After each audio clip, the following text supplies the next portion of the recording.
불의와 광신이 세상을 지배하던 암흑의 시대에 오직 펜 하나로 맞서 싸운 남자가 있습니다. 바로 볼테르인데요. 오늘 그의 이 위대한 싸움 속으로 한번 들어가 보시죠. 시작부터 정말 강렬하죠? 나와 생각이 다르다는 이유로 누군가를 박해하는 것. 그게 바로 괴물이다.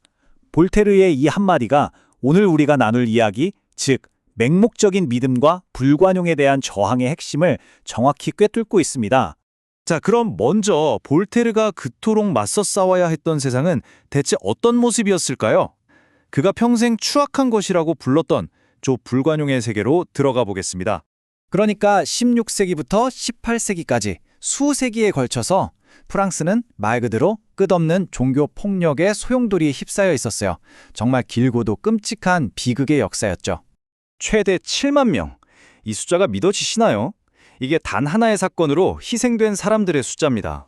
당시 프랑스를 뒤덮었던 종교적 광기가 얼마나 거대하고 잔혹했는지 이 숫자 하나만으로도 충분히 짐작이 가죠. 이건 단순한 전쟁이 아니었습니다. 사실상 국가가 주도한 학살이었죠. 왕실의 명령 아래 광신도들이 이웃을 사냥했어요. 그 끔찍한 폭력은 순식간에 프랑스 전역으로 퍼져나갔고 결국 수많은 사람들이 살기 위해 정든 고향을 등져야만 했습니다. 그 중에서도 툴루즈는 이 광기의 심장부 같은 곳이었습니다. 바로 이곳에서 종교적 편견이 한 무고한 개신교도 가족을 파멸로 이끈 끔찍한 사건, 바로 칼라스 사건이 터지고 말죠. 이 사법살인은 훗날 볼테르를 정말 분노하게 만들고 그를 행동하게 만드는 결정적인 계기가 됩니다. 당시 사람들을 공포에 떨게 했던 이름, 바로 종교재판소입니다. 신의 이름을 빌려서 이단이라는 낙인을 찍고 고문과 처형을 서슴지 않았던, 뭐랄까, 공포정치의 상징 같은 존재였죠. 특히 툴루즈의 종교재판소는 그 잔혹함으로 악명이 높았습니다. 그들에게 종교는 어쩌면 부와 권력을 쌓기 위한 수단에 불과했는지도 몰라요. 자백을 해도 불태워 죽이고 재산을 빼앗는 일이 비일비재했으니까요. 그리고 바로 이곳에서 장칼라스가 희생된 겁니다. 자, 바로 이 암흑의 시대에 한 줄기 빛으로 등장한 인물이 있습니다. 펜을 무기 삼아서 세상의 모든 추악한 것에 맞서 싸운 남자, 바로 볼테르입니다.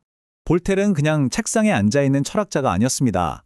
그는 낡은 권위와 미신을 거부하고 인간의 이성을 믿었던 새로운 시대 정신, 즉 계몽주의 그 자체, 살아있는 상징이었어요.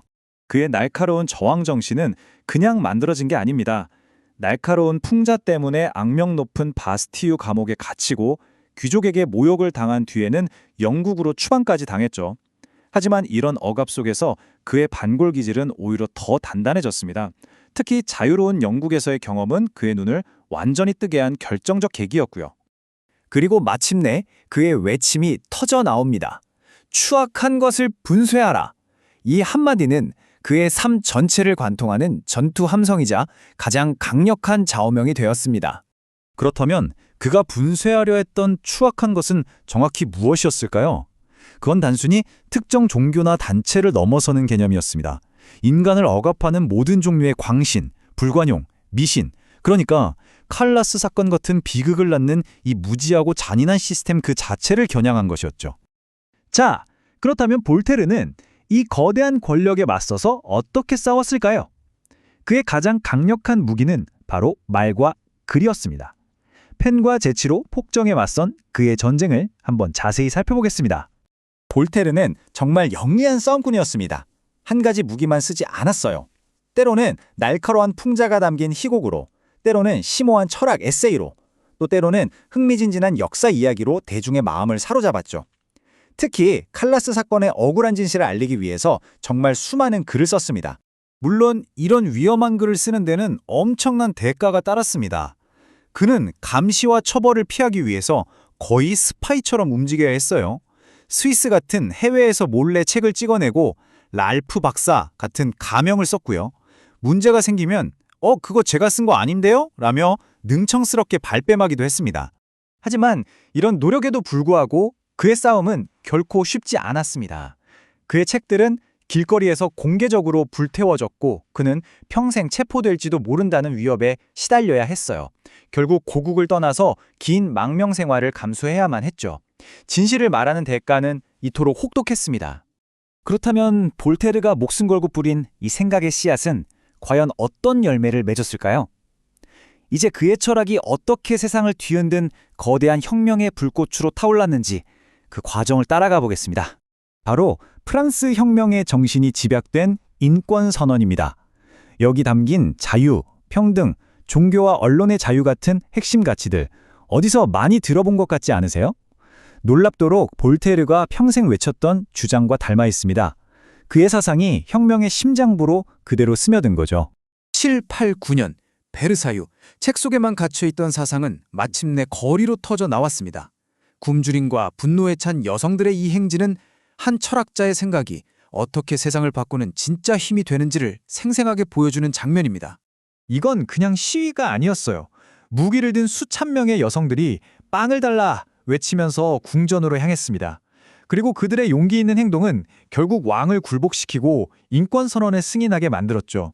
계몽주의의 이상이 마침내 평범한 사람들의 힘으로 현실이 되는 위대한 순간이었습니다. 그의 저항은 죽음의 문턱 앞에서도 멈추지 않았습니다. 임종 직전 한 사제가 찾아와서 신념을 버리고 회개하라고 회유하자 그는 이렇게 말했죠.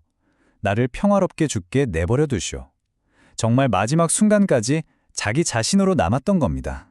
볼테르의 싸움은 끝났지만 그의 질문은 여전히 우리 곁에 남아 있습니다. 21세기를 살아가는 우리에게 지금 당장 분쇄해야 할 추악한 것은 과연 무엇일까요? 한번 생각해 볼 문제입니다.